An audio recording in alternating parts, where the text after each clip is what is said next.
Muy buenas noches, mi nombre es Jonathan Andrade y este es mi tutorial sobre la metodología de la investigación.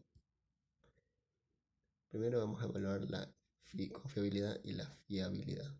Tenemos que la confiabilidad se calcula y evalúa para todo instrumento o instrumentos de emisión utilizado.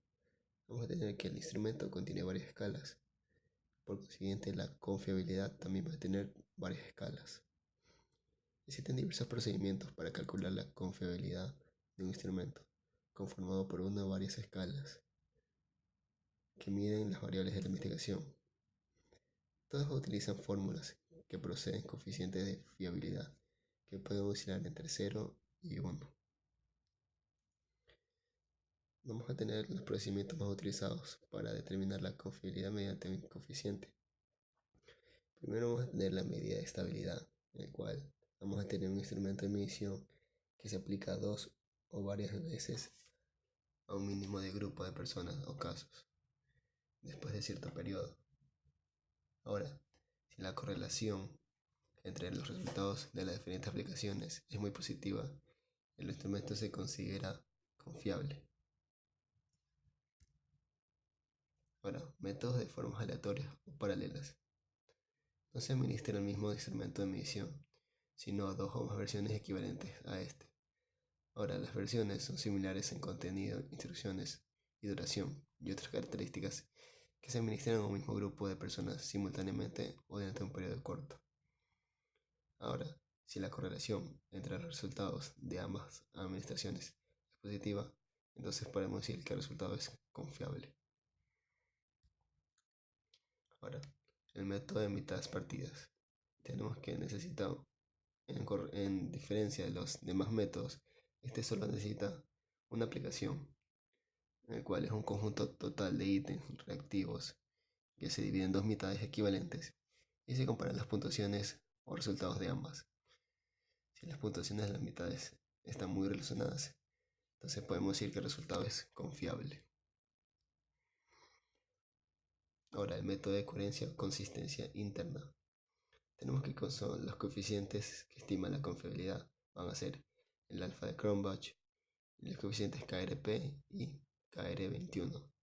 También van a solo requerir una sola administración del instrumento de medición. Y la ventaja es que no es necesario dividir en dos mitades los ítems del instrumento. Ahora, con los resultados, ¿cómo podemos interpretarlo? Vamos a tener varios autores que varían entre los números que podemos concretar como confiable cada resultado. Tabakov nos dice entre 0,70 y 0,90. Nunali nos dice por encima de 0,80. Lauriola nos sugiere un valor mínimo de 0,70 para las comparaciones entre grupos y 0,90 para las escalas. Garson nos dice 0,60 para propósitos exploratorios y 0,70 para fines confirmatorios.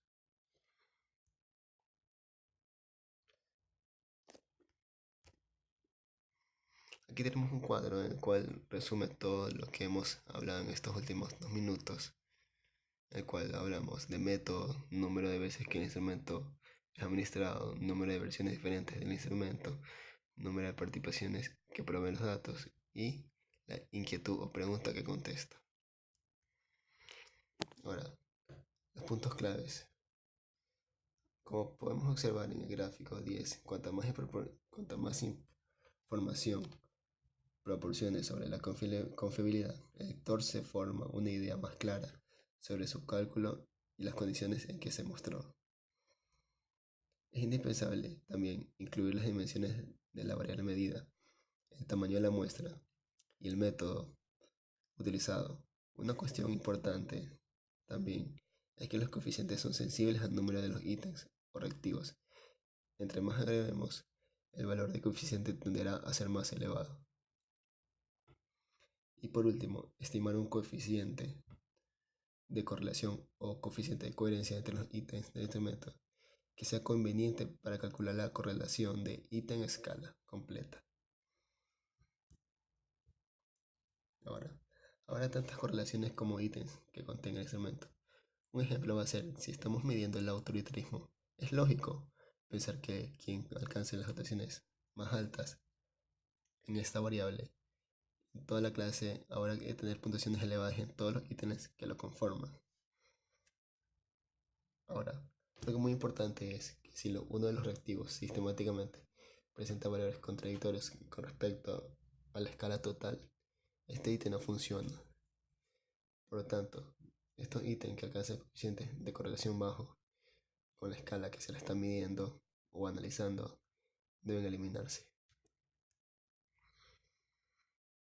En cuanto a la validez es el criterio que produce al correlacionar las puntuaciones de los participantes obtenidas por medio del instrumento con sus valores logrados en el criterio.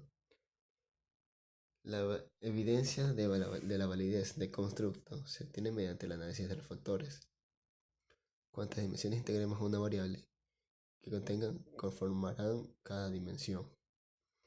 Los reactivos que no pertenezcan a una dimensión quiere decir que están aislados, no miden lo mismo con los demás ítems, por lo cual no entran en nuestra investigación y por lo tanto deben eliminarse.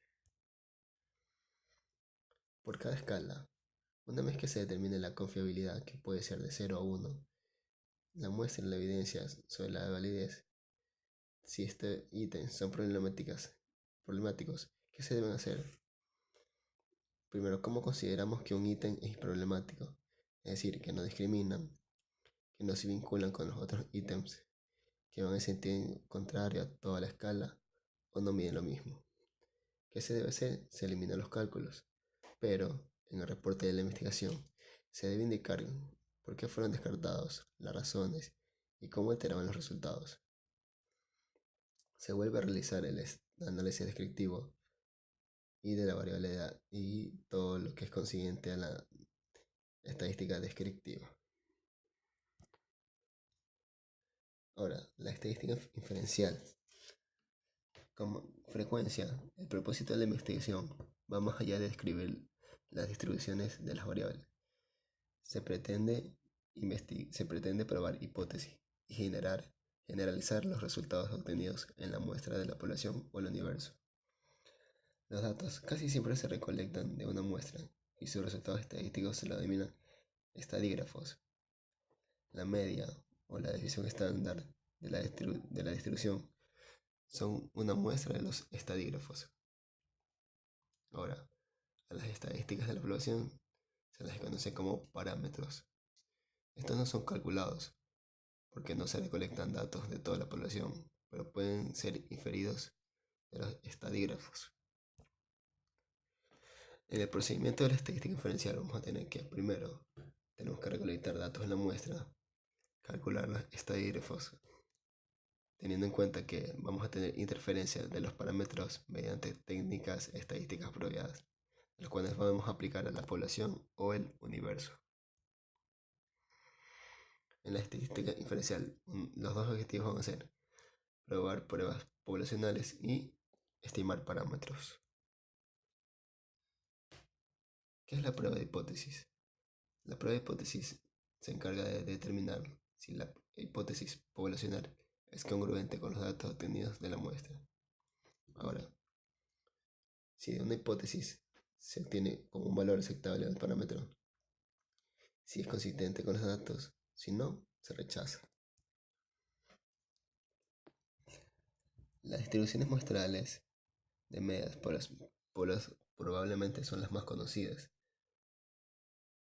en el cual primero hablemos sobre la distribución muestral, en el cual es un conjunto de valores sobre una estadística calculada de todas las muestras posibles de determinado tamaño de una población. Vamos a suponer, para poner un ejemplo sobre esto y ponerlo en contexto con un ejemplo, vamos a suponer que el tamaño adecuado de una muestra es de 512 automóviles, cuyo universo va a ser nuestra ciudad. Teóricamente, incluso podría elegirse al azar 1, 2 o 3 muestras, y las veces que fuera necesario, hasta agotar todas las muestras posibles de los 512 automóviles de esa ciudad. En cada muestra se obtendría una media de tiempo que pasan los automóviles manejando. Tendríamos pues una gran cantidad de medias, tantas como las muestras extraídas. En nuestra figura que estamos mostrando, las medias serían las líneas en las cuales son las horizontales.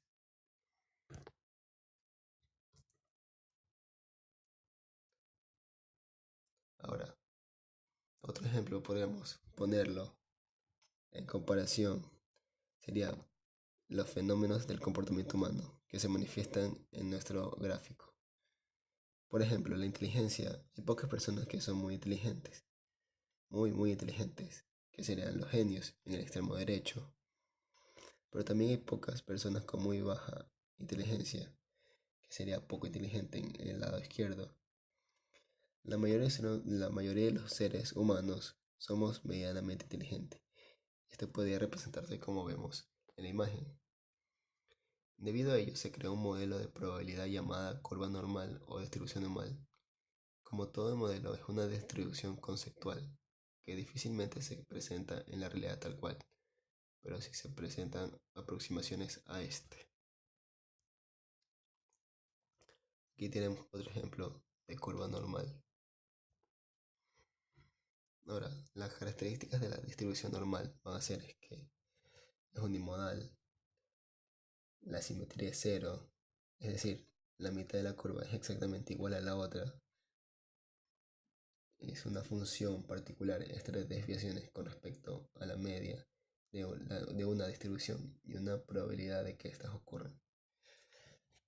La base está dada en unidades de desviación estándar y es mesocúrtica. Y por último, la media, la mediana y la moda coinciden en el mismo punto, es decir, en el centro.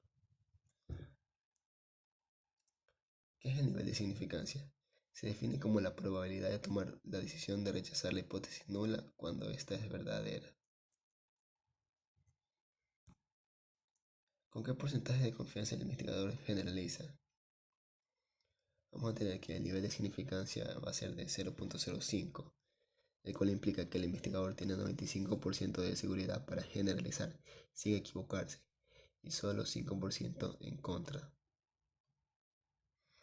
Ahora, el nivel de significancia va a ser de 0.01, el cual implica que el investigador tiene 99% a su favor y solo 1% en contra, para generalizar sin temor.